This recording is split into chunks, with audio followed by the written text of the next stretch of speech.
And now we are going to go on discussing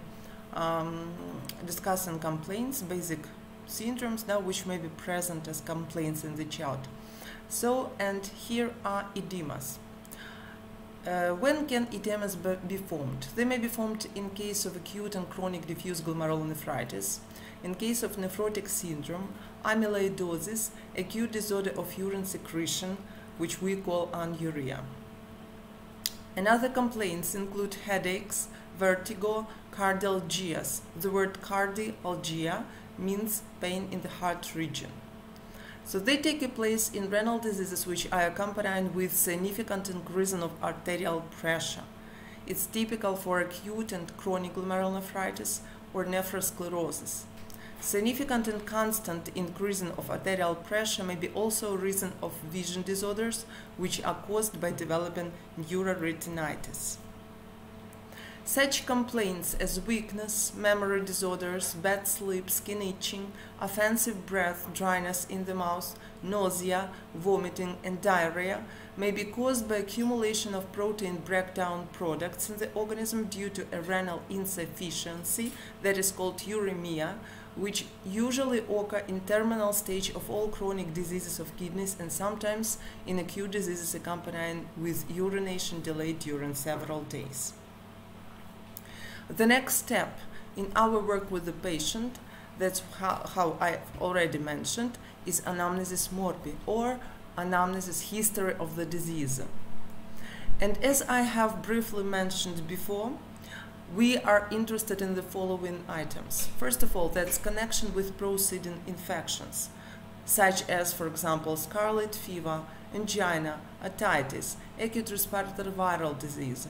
Why is it important for us? Because if there is a relationship with the previous streptococcal-related disease, we may think of probable origin of the streptococcal nephritis or glomerulonephritis, because in childhood there is very strong relationship between streptococcal infection and affection of the glomerular apparatus of the kidney.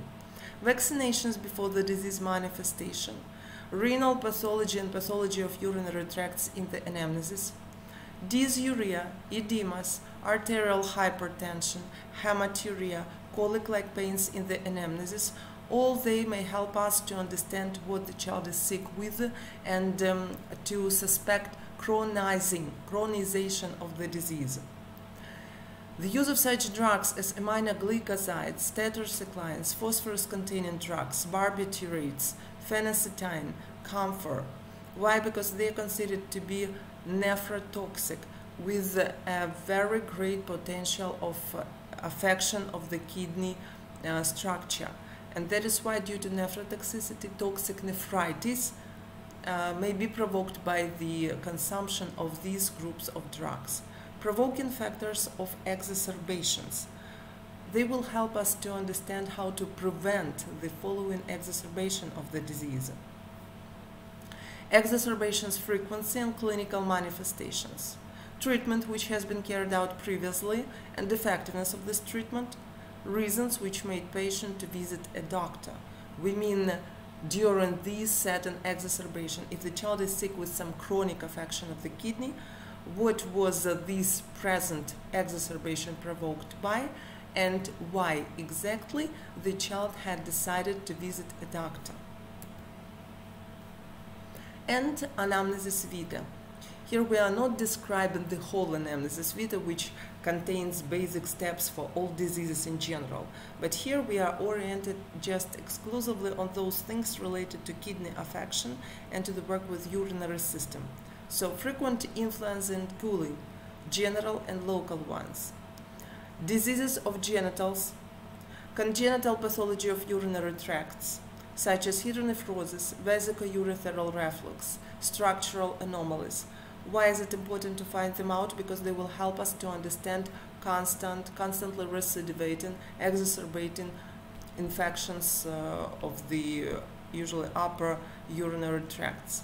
Renal pathology in parents of the patient. Why? Because some diseases has genetic predisposition, and we will be able to faster understand which problem is exactly present in this child.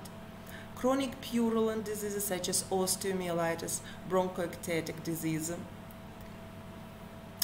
And that is the end of our first lection devoted to the problems of urinary system, propedeutic items of urinary system. Thank you for attention. And we start to go on with second part. And we are going to discuss the items of objective examination of the child, of additive methods of laboratory and instrumental diagnostics, and semiotics, basic symbiotics of some basic urinary system affections. So general examination. General examination, that what we can find out thanks with our eyes just looking at the child. It's followed by palpation, percussion, and for those organs which need this, auscultation. So, general inspection of the child. First of all, and that always we start with, is evaluation of patient's condition severity. We need to understand whether the child's condition is of mild severity, moderate, or it is severe. The second thing is patient's position in the bed. It may be active, passive, forced. It may be also an anxiety or convulsions present, and you need, of course, to mention them. Edemas. Edemas are developing in acute and chronic glomerulonephritis, nephrotic syndrome, and amyloidosis of kidneys. And usually we deal with typical appearance of the patient. The face is pale and edematic, or we call it also pastose, with the swollen eyelids and narrowed eye fissures, or in Latin it is called facies nephritica. In more severe cases, edemas are localized on extremities and trunk. And when these are generalized edemas, which are present not just in the soft tissue but also in the cavities of the organism, this pathological condition is called anasarca. Actually, this is how the child with the affection of the kidney typically looking like. So these are edemas localized on the face. You can find out mild pastoseness of the face, paleness of the face, and remarkable swelling of the upper eyelids. That is another sample. These are edemas localized in lower limbs. And here you should be very thorough about differential diagnostics of cardiac and renal edemas. When you have been studying cardiovascular system, you have learned that edemas is one of also very remarkable symptoms of cardiovascular system affection. And studying renal system, you should be ready to differentiate these types of edemas, because they are present in absolutely different systems affection, and you should be ready to differentiate this pathological sign in affection of cardiovascular and urinary system. So, what is typical for renal edemas? They usually arise in the morning when the child is getting up from night sleep. Now we can find out the presence of puffiness, pastoseness of the face, and accumulation of the fluid around the eyes, first of all. So localization around the eyes, direction of spreading of edemas. With the increasing of severity of the process, edemas are spreading from the upper parts, from head, face, in downward direction. Their consistency is soft, and if you press upon the edematic area, this hole, it won't be preserved for a long period of time. It will be stretched right now, suddenly. And color of skin, usually renal edemas are associated with pale, even with sometimes wax shade of the color of skin. And vice versa, everything is for cardiac edemas. They are almost never present already when the child gets up from night sleep, and usually they appear in second half of the day when the child already was walking on his legs, so they are arising. The most typical and primary localization of cardiac edemas is legs, ankles.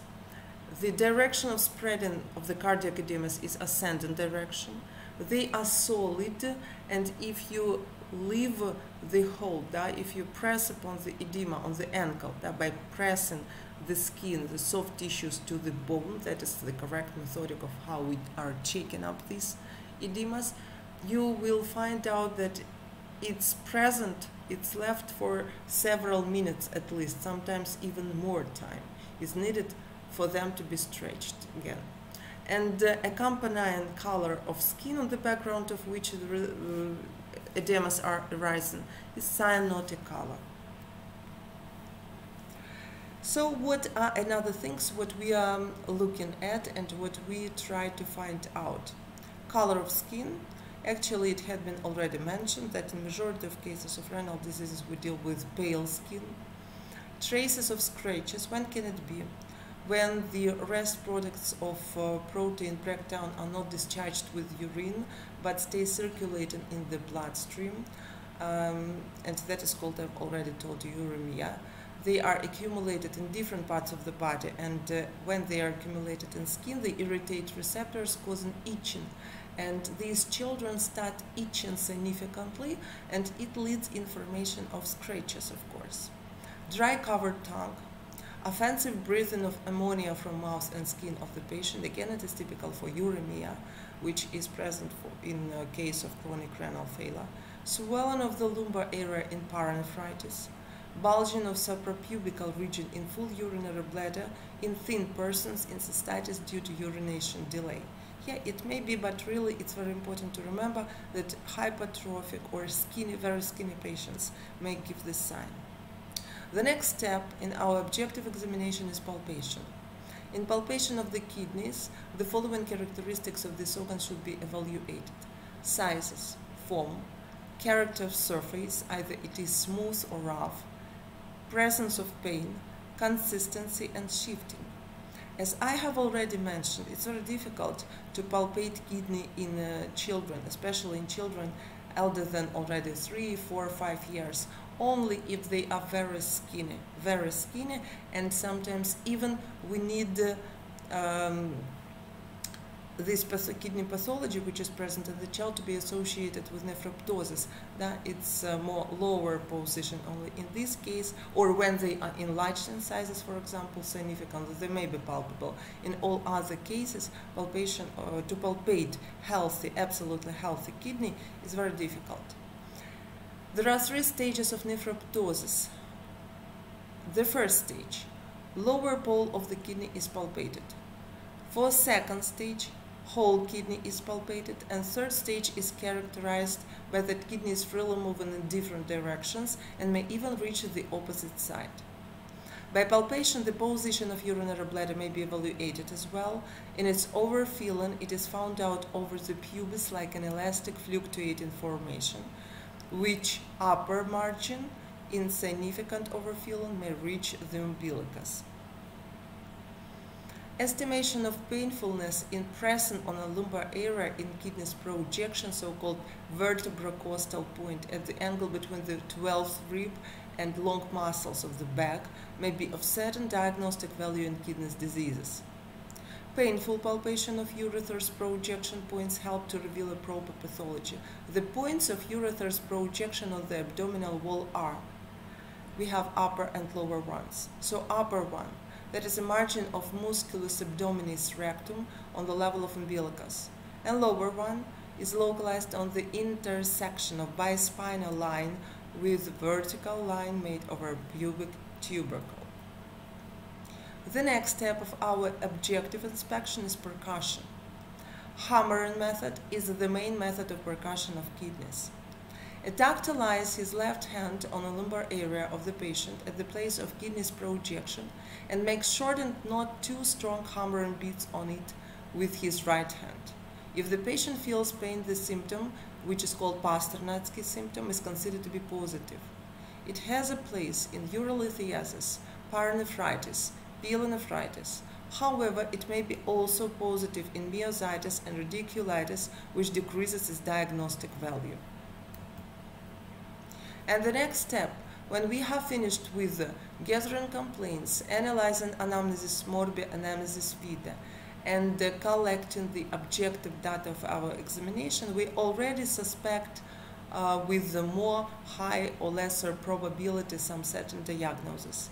And we need to prescribe additive method of laboratory and instrumental diagnostics in order to either confirm our diagnosis, our suspicion, or to exclude it and move to some other suspected pathology. So we routinely start with the clinical laboratory investigations.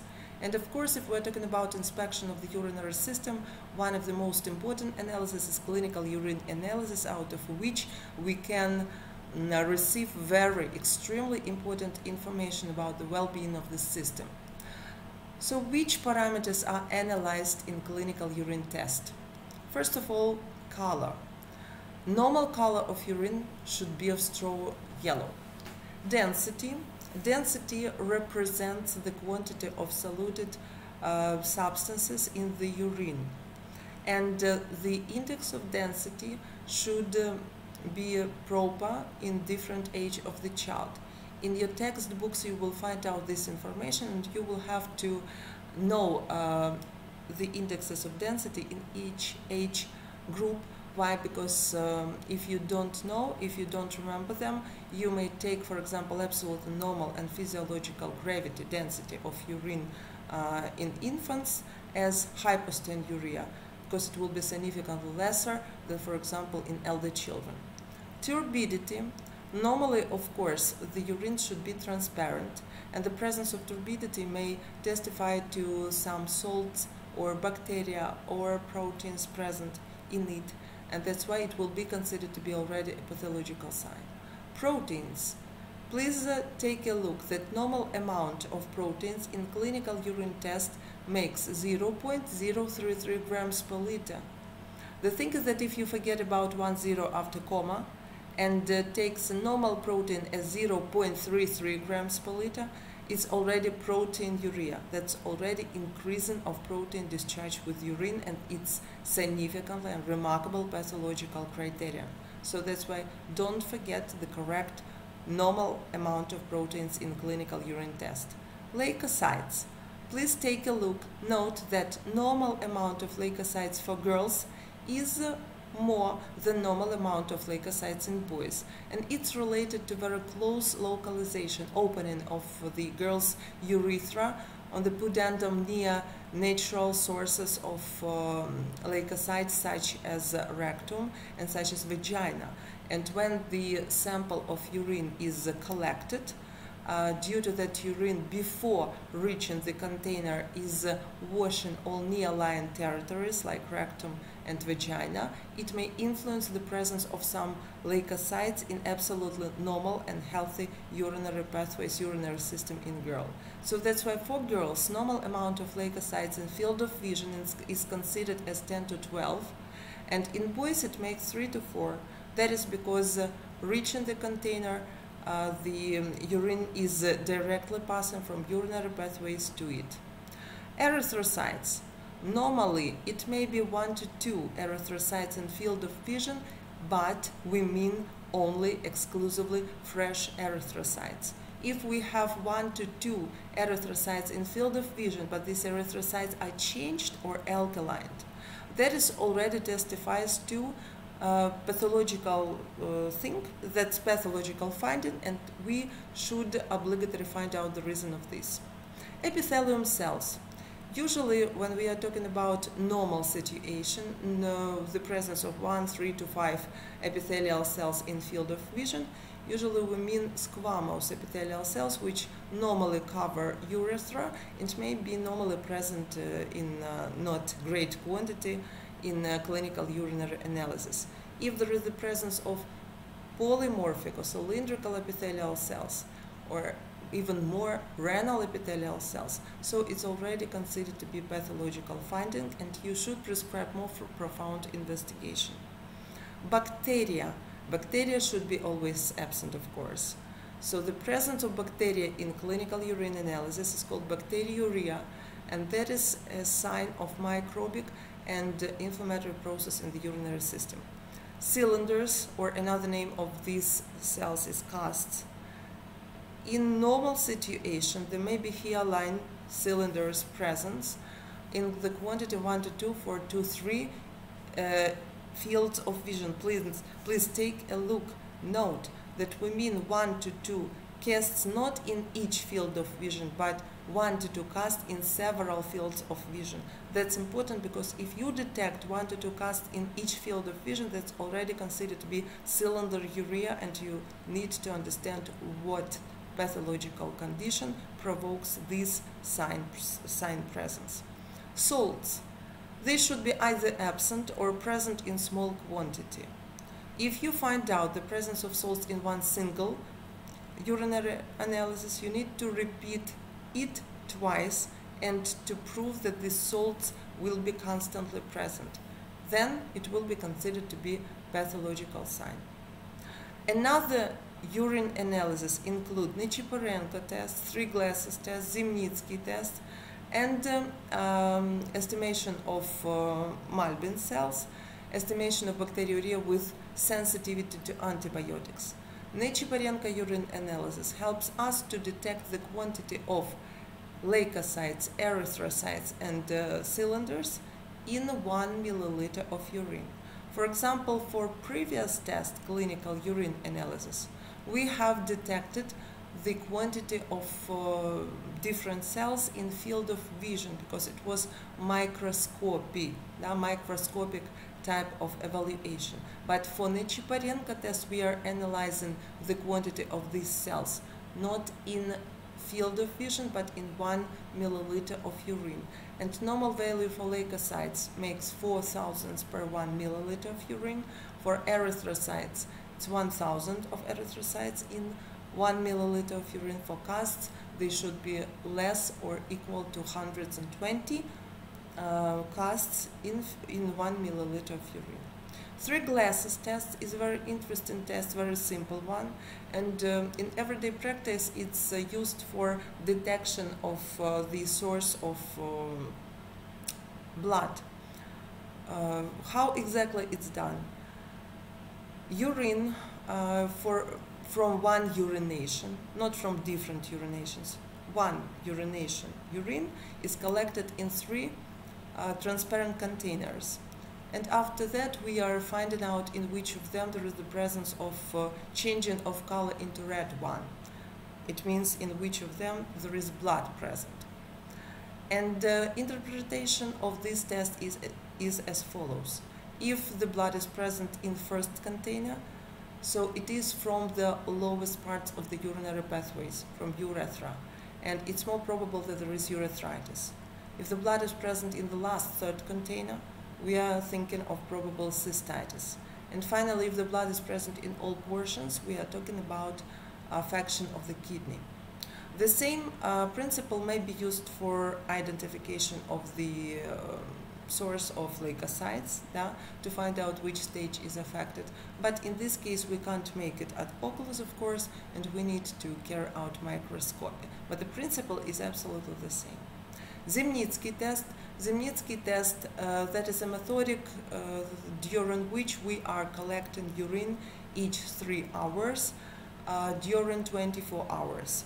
And as a result, we receive day portions. We start calculating them from 9 a.m. And there are 4 day portions, 9, 12, 3 p.m., 6 p.m. And we have 4 night portions. Now we start calculating them from 9 p.m., midnight, 3 a.m., 6 a.m. And what can we receive out from this method of investigation? First of all, the quantity of urine, which characterizes diuresis. We can calculate daily diuresis and then separately day diuresis and night diuresis, comparing them and finding out the probable nocturia presence or increased urinations at night, volume of urine during night time. Secondly, we can find out changing of the gravity or density of urine. Either it is increased with hyperstenuria or it's decreased like hypostenuria. And apart from that, we also can find out the presence of isostenuria or minimal change between the indexes of gravity of urine. It's typical for violation of urine concentration and dilution. Estimation of bacteriuria and sensitivity to antibiotics is a very important method of investigation.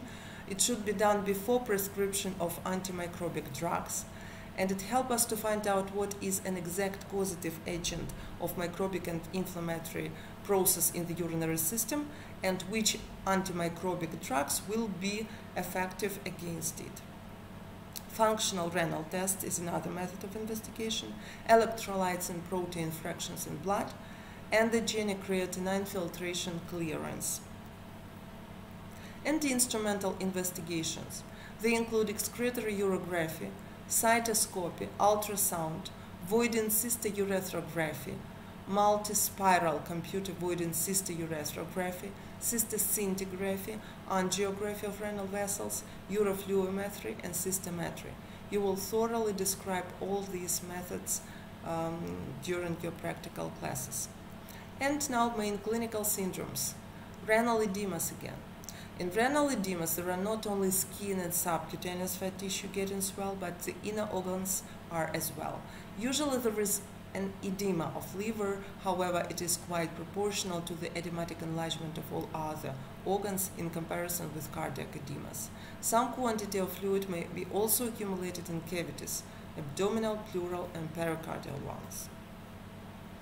Methods of renal edemas estimation include palpation, macular Aldrich blister test, evaluation of abdomens and extremity circumference on the same level with a certain interval of time, estimation of level of fluid in pleural and abdominal cavities, weighing of the patient, daily diuresis and water balance evaluation.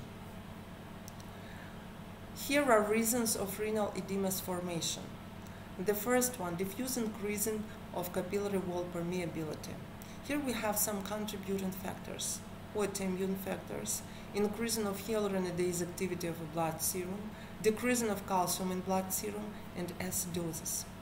All these factors cause increasing porosis of the capillary wall and leading proteins and water transporting through an accumulation in the tissues. Depolymerization of intracellular substance, mucopolysaccharides, leads in the increasing quantity of molecules of an intracellular substance, which leads in increasing of its colloid and osmotic pressure, which results in hydrophilia of tissues, causes more early accumulation of water rather than its given away. Second, there is colloid and osmotic mechanism, hypoproteinemic. Glomerular membrane damage leads in proteinuria, which leads in hypoproteinemia, resulting in decreasing of plasma oncotic and osmotic pressure, and finally transferring of proteins into tissues.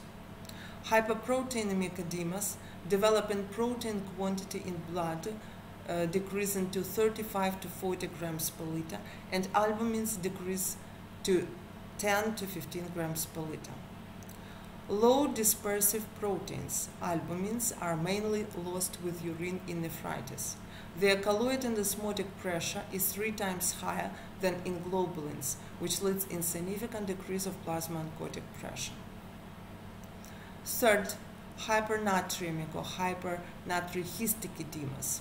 Capillary wall porosis or decreasing of plasma oncotic pressure results in moving of fluid from a bloodstream into tissues, which has a consequence in like hypovolemia, irritation of volume receptors localized in the walls of right atrium and carotid arteries, leading in switching of protecting mechanisms of intravascular volume support, like stimulation of aldosterone production by epinephros cortex, resulting in increasing of sodium absorption through renal channels, hypersodiemia, hypernatriestia, irritation of osmoreceptors, excretion of antidiuretic hormone, and finally increasing of water absorption from renal channels.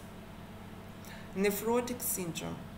That is a complex of symptoms which manifests itself in significant proteinuria, hypoproteinemia, mainly due to hypoalbuminemia, hyperlipidemia, hypercholesterolemia, and edemas. It may be developed in following diseases: chronic glomerulonephritis, amyloidosis, sepsis, tuberculosis, diabetes mellitus, collagenoses or diffuse autoimmune diseases of the connective tissue, malaria. Metabolic disorders are considered to be the reason of nephrotic syndrome development and cause following violation of glomerulocapillary walls trophic and permeability. Protein and lipoid fragments contained in the urine in great quantity infiltrate walls of the channels, leading in root dystrophic changes in epithelial cells. Autoimmune mechanism is of certain importance in the nephrotic syndrome development as well. Basic clinical symptoms of nephrotic syndrome: significant and persistent edemas. And laboratory changes. Please take a look how we can recognize this syndrome due to laboratory changes. Decreasing of diuresis, oliguria, sometimes even up to anuria, hyperstenuria, significant increasing of gravity of the urine, and it is caused by great amount of proteins usually present in the urine. Proteinuria, and take a look for nephrotic syndrome, it's typical increase of proteins in the daily urine, not in one portion. Take a look and never confuse it, please, but during a day, from 3 to 3.5 grams per liter and more. Cylinderuria, the presence of casts, hairline, granular, wax cylinders. Epitheliuria, usually you will find out great amount of renal epithelial cells. Hypoproteinemia, all these following markers you can find out already in biochemical blood analysis. So hypoproteinemia, decreasing of total protein in serum blood less than 60 grams per liter and even less than 55 grams per liter. Hypoalbuminemia, decreasing of albumins less than 25 grams per liter, decreasing of albumin and globulin index no less than 1.5, and hyperlipidemia, increasing level of triglycerides, cholesterol, low density lipoproteins. Renal arterial hypertension, another clinical syndrome which may accompany affection of the kidney. Renal arterial hypertension is a complex of symptoms caused by the damage of kidneys or renal vessels and violations of renal mechanism of arterial pressure regulation. May develop in the following conditions: acute and chronic glomerulonephritis, pyelonephritis, nephrosclerosis, renal vessels damages of different etiology. Pathogenesis of this condition is as follows. Renal parenchyma ischemia leads in secretion of renin in juxtaglomerular apparatus of the kidney, which leads in hypertensinogen transformation into angiotensinogen, transformation of angiotensinogen into angiotensin under the influence of angiotensinogen converting enzyme, which leads in hypersecretion of an aldosterone, constriction of arterioles, arterial blood pressure increase. Symptoms of this syndrome include headache, tinnitus, vertigo, vomiting sometimes, pulsus durum, increase in arterial pressure, basically by systolic. In majority of cases, if we're talking about glomerulonephritis, for example, it's more specific to be increased due to systolic one. Accent of the second tone over aorta, renal retinopathy, and brain circulation disorders. For today, that is all what we needed to discuss. More thoroughly, more particularly, you will discuss all these points during your practical classes. I wish you good luck and I wish you successful study. Goodbye.